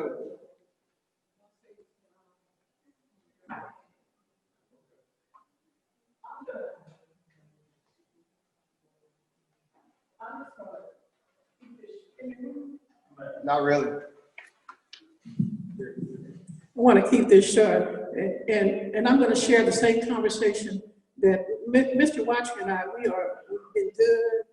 It's unfortunate that you have 2 good people that are running for position, and it's unfortunate that we can't get a 4-3 vote or a 5 or 6 or whatever. But this is what I shared with him when I spoke with him. I told him that one of my concerns is that oftentimes, you've been on the board a year, and you want to jump from being a board member to the board president. And I believe that there's a succession. That doesn't mean that because you're a board member, you can't be a president. Because sometimes in certain districts, there's some circumstances that are beyond the control where you've got to have somebody. And it does happen, but very rarely. And I think it's important. One of the things that concerns me is how people want to jump from here to here, not necessarily him. As a board president, you don't know everything. If you did, you wouldn't have 6 other people with 6 different backgrounds to help you. You have some people on the board that are good with finances. You have people on the board that they bring their skills, and together we become one. So I shared that with him. We had a conversation, and at this point, I mean, if you want him, we have 1 vote. No one's changing their votes. Just let's just do the right thing so that we can move forward. This is stopping the progress of Hickman Mills for whatever reason. I will support whatever. Thank you. Thank you. Is there any further discussion before we take another roll call for votes? Director Townsend. Okay, maybe some of you may have just met me. There's been many a times when I served in the past that, you know, I said, if it's for the good of the board, if it's for the good of the district, I will sacrifice. I went to Dr. Skinner one time, even though I had won the election by over 400 votes, I said, hey, if it ends the fighting, I will step down.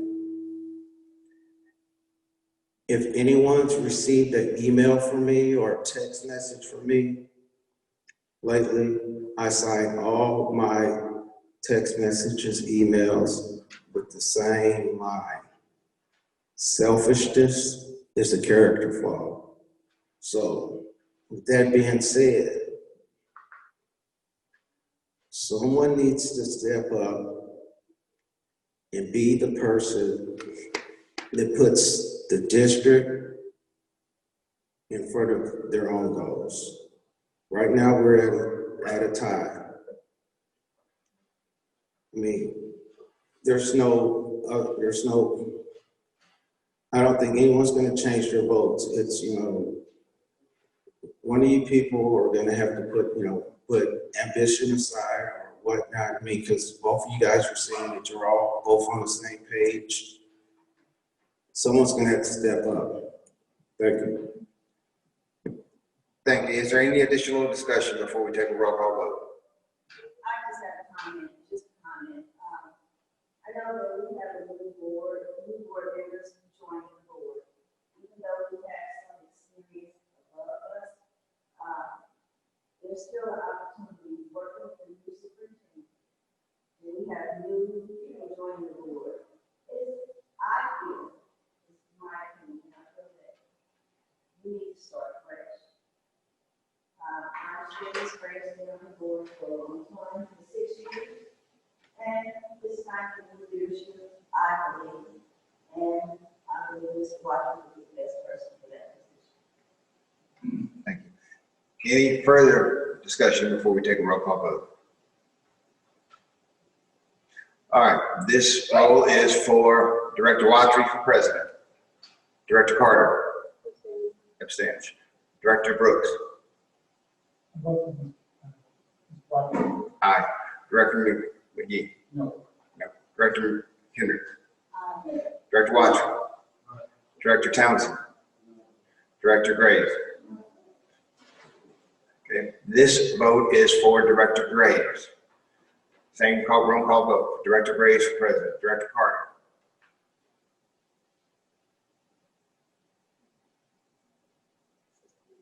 Abstain. Director Brooks. No. Director McGee. Yes. Director Kendrick. Director Watry. Director Townsend. Director Graves. We're at a 3-3, 1 abstention again.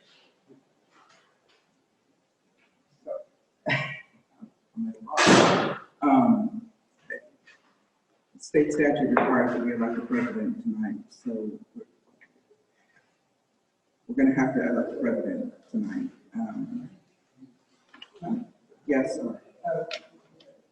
It's part of the problem. possible we could go to the vice president and then come back to that meeting.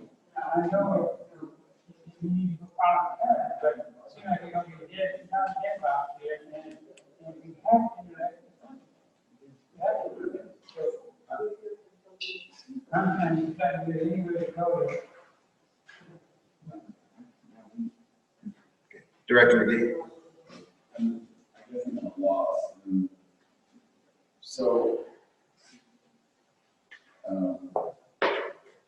Ms. Carter, you're going to continue to abstain because I mean you're the top trader.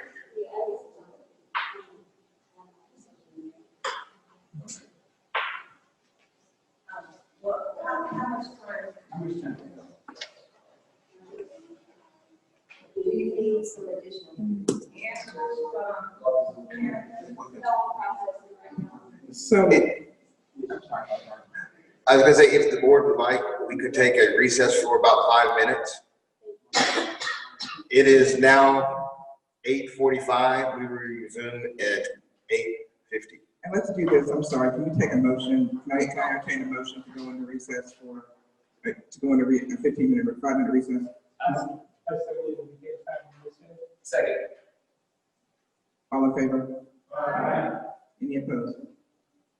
We're in recess.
That's all right.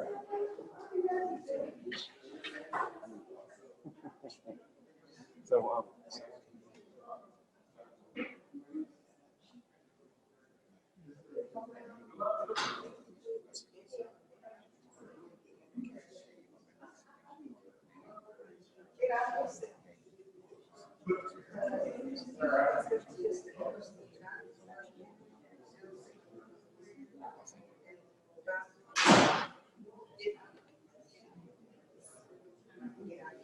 They're gonna keep me here till midnight at least. No.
Bottle of water, come back and start again.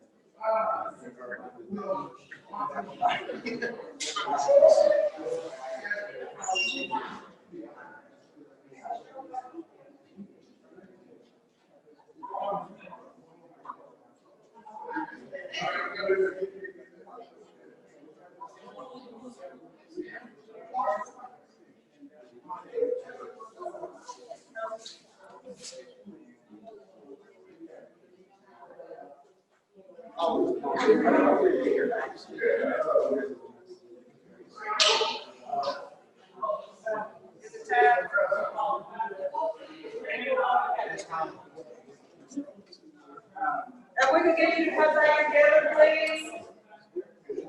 If we can come back together.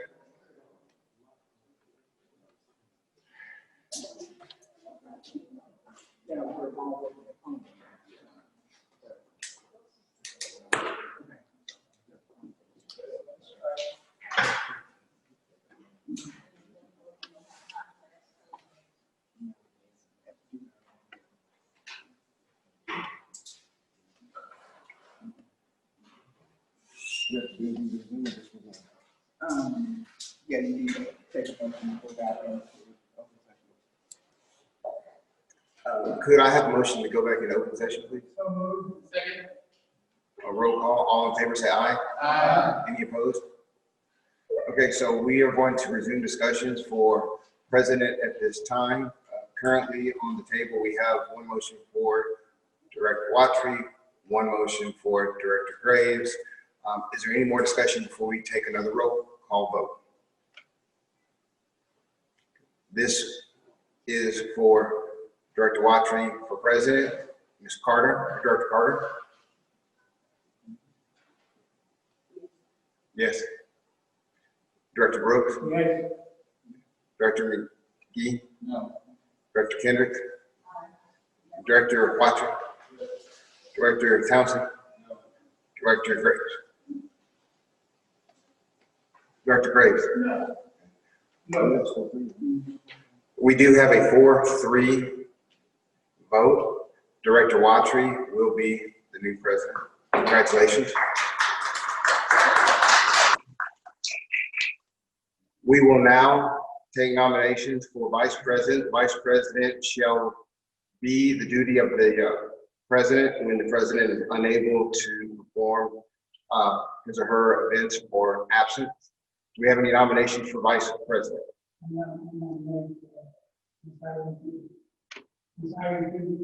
Director Kendrick. We have one nomination for Director Kendrick. Any other nomination?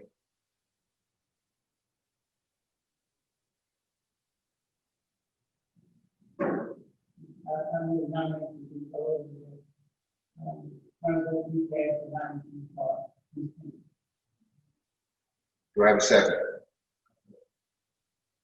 We have one. Yeah, but I'm sorry, I interrupted with you. Moving nominated to close and what?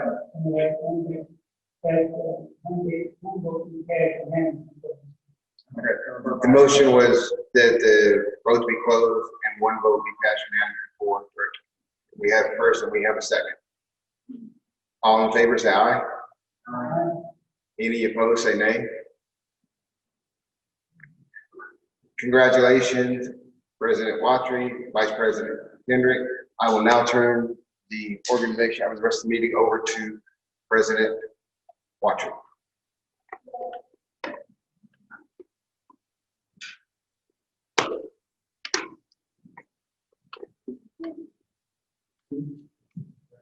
Well, it's kind of,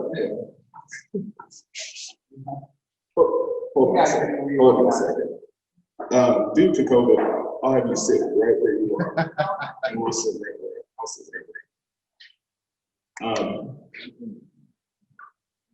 Moving through the items of discussion, going to 10.2, Board of Education Delegate and Alternative Delegate for Missouri School Board Association.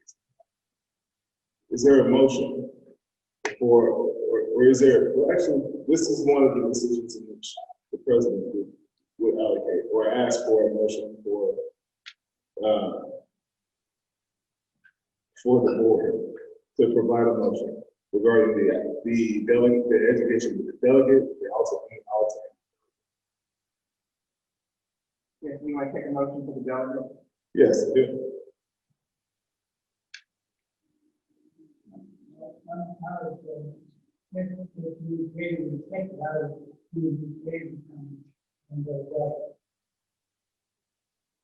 Ms. Graves, Director Brooks, Ms. Graves, board, man, I would like to make a suggestion. Or listen,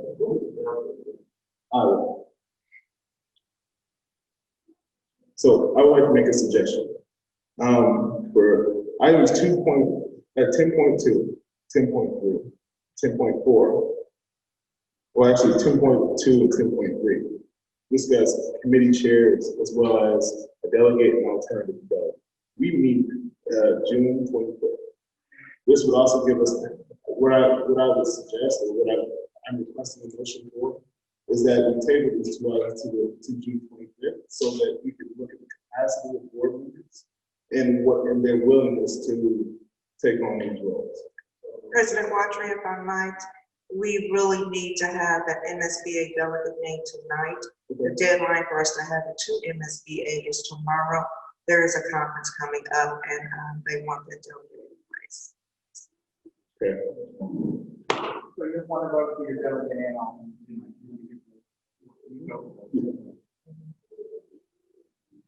So for new board members, the details of what the delegate does is attend MSBA meetings that would have to do with policy changes, anything that comes kind of down the line from MSBA. And that person takes that information and provides it to the board. So I'm going to open the floor up again. As technically, I guess, as previous delegate, I would ask for a motion for a possible suggestion of a new board member.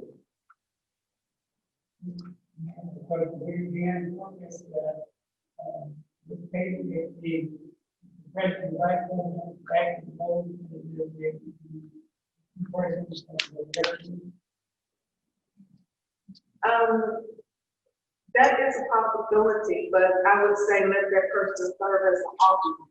That would be my suggestion. Because the MSBA delegates serve from out the year. They represent a district at that state board or organization. So if we use in the president or vice president, it would also be my suggestion that that person serve as the alternate MSBA delegate so that they can be consistent throughout this year.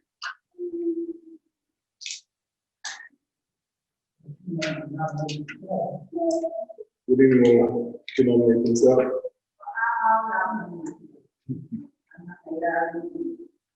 Is there a second? Is there a second? Is there any discussion? Think that works. Okay. Vice President Kendrick. Your vote. Director, you?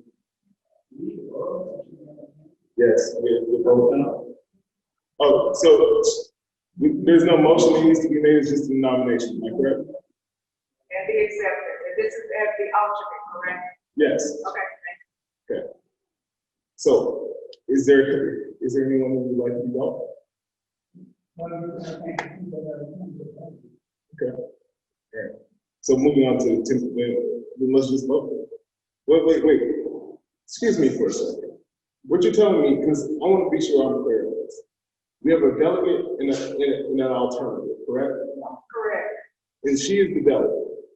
She is, I thought she was And maybe I missed something in the conversation, I thought when we were discussing either having the president or vice president as the delegate, that it was decided if the vice president or president so chose to accept, it would be accepting as the alternate. Thank you. And we Thank you for consider the clarification. I didn't get that. That's the part that only part that I got was that we were deciding the delegate and alternative. But I would, yes, that's fine. Yeah, I would be the alternative delegate. Thank you for the clarification. My apologies. So with Ms. Kendrick, Director Kendrick, we have an alternate MSBA delegate. What will need to be decided at your next meeting, and I'm assuming it will be at your June 25th special board meeting, will be who that delegate will be. But because we have an obligation to respond to MSBA, the Missouri School Board Association, with the delegate's name, I will list that name as Director Ivy Kendrick as the alternate and have them allow her to represent us in the upcoming time. Thank you for that clarification. Okay. Thank you. Moving to 10.3. What I will ask for 10.3 is that we do table it to the 25th for the capacity of board members, as well as their own said capacity and the roles in which they would like to possibly take on. The president seeking the motion.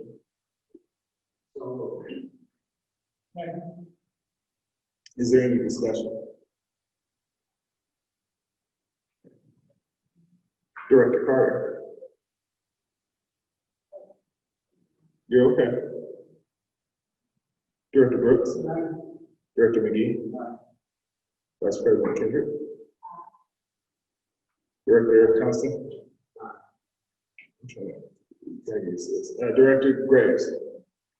Chair votes aye. Motion carries. 7-0. Moving on to 10.4, requested board action relative to the May 2021 school Board of Education meeting dates.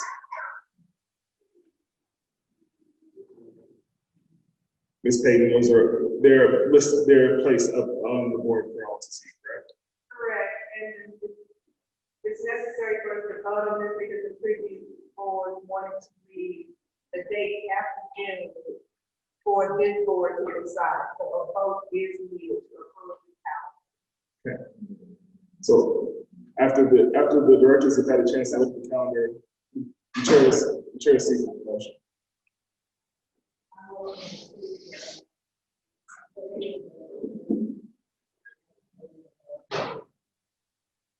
Is there a second?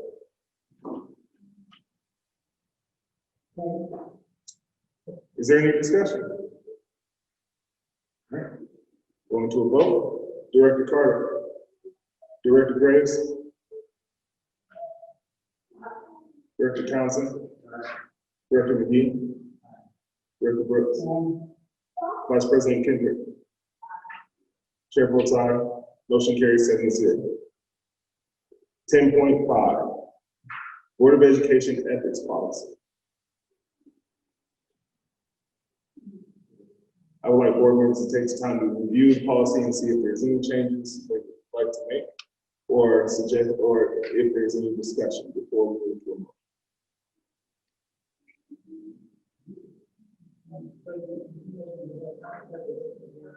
This is the first reading, yeah. Okay, so then Board of Education, please review this policy, and upon the June 25th meeting, we could have it put on the agenda for a second reading. Because that,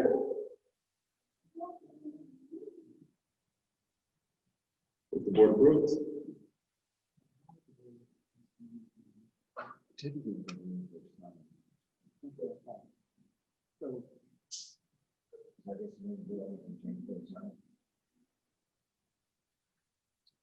So Board of Education, I believe this policy is on the agenda this evening for you all. This is the board ethics policy, so I think it's for you all to sign and affirm your commitment to the policy. So, trying to see. Yeah, I mean, it's an existing policy. It's an existing policy, but even as of last year, we did make amendments to it. We added 17 to it. So I'm opening to see if everyone's read it and if there's any motions that can be made for amendment or suspension of any items on this policy. Yes, read. That's what I'm saying. Like read and see if there's anything that you would like to, anything you would like to make. We're gonna end up signing this. Is there a way to get a mark? Yes, which is the reason why maybe everyone was to ask that they allow you to read this and we move it to the 25th so that they can be able to review it and then sign it on the 25th. Because we did not sign it the first night when we took our oaths. Correct, and this would not have been something we want you to vote on today. Right. The policy is available online, and it is available, I'll put it to you for a copy as well. Right. And we don't have any obligation to execute this evening. We do not. So, I'm sorry? We do not. Okay, so, Board of Education, this can be, at some point you all are gonna need to sign your ethics form. It does not have to be done tonight. I don't believe this policy is up for review unless you're asking for it to be up for review. Okay. Only simply for reading and for signing on the June 25th. Okay. So without further discussion, moving forward. Item 11.1, future items and future meeting dates. Regular board session, board meeting July 16th, 2020 at 6:30. But we also established that we would also add the meeting of June, the special meeting for June 25th at 6:30 as well. So with that being said, the time is now 9:06, and I call this meeting to adjourn.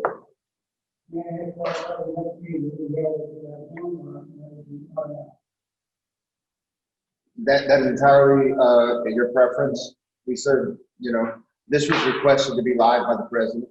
Okay. Then I would like to open up discussion. Board members, do you feel comfortable in a meeting, or would you rather have it at Zoom?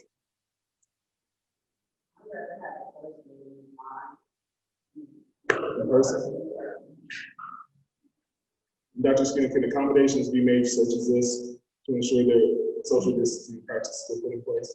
We can actually hold it in the actual boardroom with maybe 4 board members sitting at the top, maybe 3 board members sitting aside. I can ask EOP to zoom in and not be present to make more room. That would be okay.